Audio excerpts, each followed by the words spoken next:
పెట్లందు పోషకాల పెట్లు వేరయ్యా. పూర్తి వివరాలకు చదవండి రేపటి సాక్షి దినపత్రిక. దుర్మార్గమైనటువంటి పాలన, రాక్షస పాలనలో ఈరోజు ఆంధ్ర రాష్ట్ర ప్రజలు మగ్గుతున్నారు.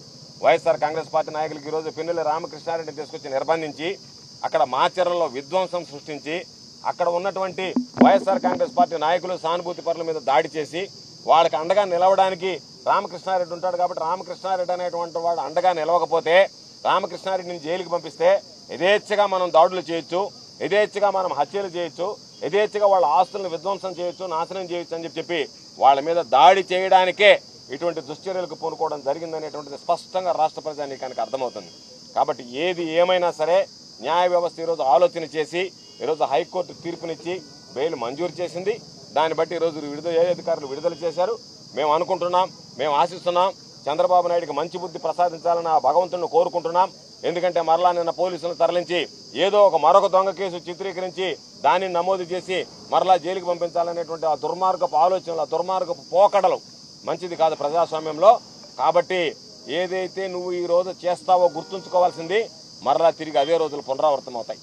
ఎవ్వరు కూడా ప్రజాస్వామ్యంలో ప్రభుత్వాలు ఏర్పడినప్పుడు కక్ష సాధింపులకు పాల్పడాలనేటువంటి ఈరోజు నువ్వు ఆ దినాన్ని కనుక తీసుకొస్తే, అటువంటి దాన్ని కనుక నువ్వు ప్రయత్నం చేస్తే, అటువంటి కార్యక్రమాలు నువ్వు పరిచయం చేస్తే రేపు జరిగేటువంటి దానిలో ఎప్పుడు నీకు సంబంధించినటువంటిది ఎప్పుడు నీకు అధికారం శాశ్వతం కాదు.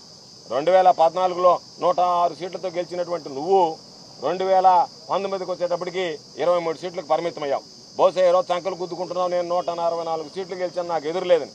ఈ రోజు నీకు లేకపోవచ్చు.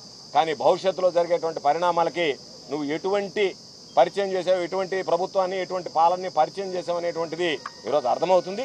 కాబట్టి అటువంటి విధ్వంస పాలనకి ఈరోజు నాంది పలికి దాన్ని ఈరోజు సృష్టించినటువంటి నీకు భవిష్యత్తులో భారీ మూల్యం చెల్లించుకోక తప్పదు. కాబట్టి అధికారులు కూడా మేము కోరుకునేది మీరు చంద్రబాబు నాయుడు చెప్పిందల్లా విని, చంద్రబాబు నాయుడు వల్ల చెప్పి రేపు బలి పశువులు కాకండి అని చెప్పి అధికారులకు మేము ఈరోజు తెలియజేస్తున్నాం.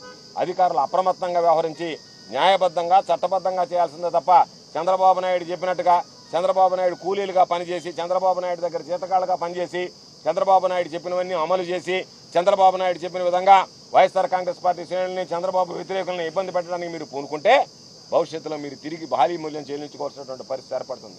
చంద్రబాబు నాయుడు కొడుకు హైదరాబాద్కు చేరుకుంటారు. కానీ మీరు ఈ రాష్ట్రాన్ని 60 సంవత్సరాలు వచ్చినంత వరకు ఐపీఎస్లు, 62 సంవత్సరాలకు వచ్చినంత వరకు పోలీసు యంత్రాంగం ఎక్కడ కూడా విడిచిపెట్టిపోయేటువంటి పరిస్థితి ఉండదు. కాబట్టి మీరు ఉద్యోగం చేయాల్సినటువంటి అవకాశాలు ఉంటాయి.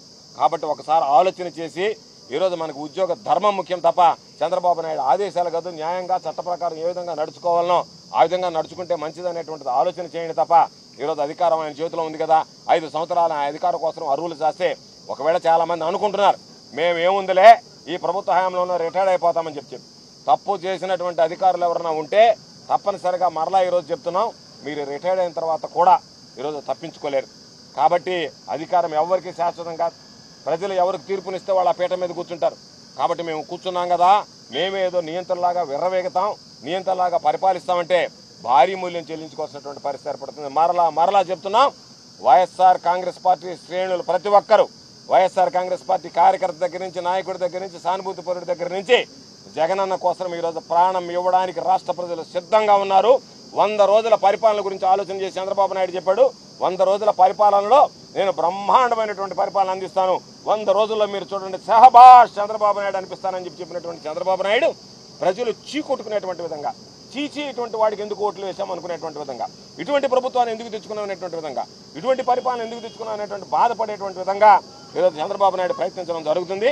కాబట్టి మరలా చెప్తున్నాం, కేసులకి, అరెస్టులకి, జైళ్ళకి భయపడేటువంటి వ్యక్తులం కాదు.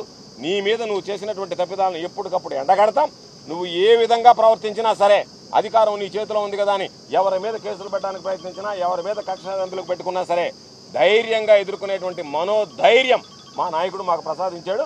కాబట్టి తప్పనిసరిగా రాబోయేటువంటి రోజుల్లో వైఎస్ఆర్ కాంగ్రెస్ పార్టీ శ్రేణులంతా నేను అనుకుంటున్నా ఇదే కూడా కొనసాగితే, ప్రజలు రోడ్డు మీదకి రావడం మొదలు పెడితే బహుశా చంద్రబాబు నాయుడు పరిపాలన కూడా 5 సంవత్సరాల కాలం పాటు చేయడం కూడా ప్రశ్నార్థకంగా మారేటువంటి పరిస్థితి ఏర్పడుతుంది. అటువంటి పరిస్థితులు ఆంధ్ర రాష్ట్రంలో ఉత్పన్నమవుతున్నాయి. ఎన్నడూ లేనటువంటి శాంతి భద్రతల సమస్యలు తలెత్తున్నాయి. మీరు ఈ రోజు అనుకుంటున్నారు ఇక్కడ ఉన్నటువంటి పోలీసు యంత్రాంగం చాలదు, నీ దగ్గర పనిచేసేటువంటి పోలీసులు సరిపారు, నీ దగ్గర పనిచేసేటువంటి అధికారులు చాలదు, ప్రజల రోడ్డెక్కి కడుపు మండి దీన్ని వ్యతిరేకించడానికి పూనుకున్న రోజు భారీ మూల్యం చెల్లించుకోవాల్సినటువంటి పరిస్థితి ఏర్పడుతుంది. నువ్వే ఆ రోజు ఆలోచన చేయాల్సినటువంటి పరిస్థితి ఏర్పడుతుంది. పశ్చాత్తాపడాల్సినటువంటి పరిస్థితులు ఏర్పడతాయి. కాబట్టి వీటన్నిటిని గమనించి ఇటువంటి వాటికి స్వస్తి పలికితే మంచిది అని చెప్పి చంద్రబాబు నాయుడు గారికి హితవు చెప్తున్నాం.